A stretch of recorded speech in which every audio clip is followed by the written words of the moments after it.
Assalomu alaykum Yoqub payg'ambar. Yaratganning xabarchisi, vahiy farishtasi, xush kelding.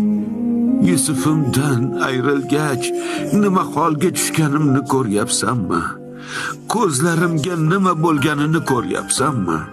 Yusufni kim yaratdi va ulg'aytirdi Yoqub? Butun olamning yaratuvchisi va parvardigori bo'lgan ulug' Xudo.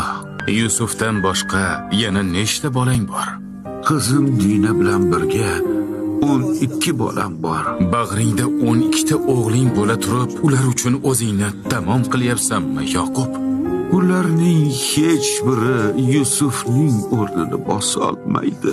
Yusufning tengi yo'q. Tengsiz bo'lgan zot faqat yaratgan. Yusuf ham yaratganga tutilgan bir oynadir. Butun yaralmishlar yaratganning tajallisi va san'atini ko'ruvchi ko'zgudir.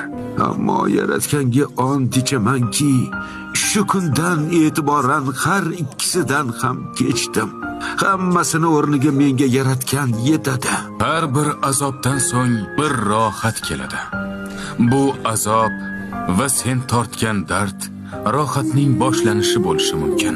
Ayriliq va hijron nihoyasiga yetadi. Didor kuni yaqin keladi. Ya marhaba.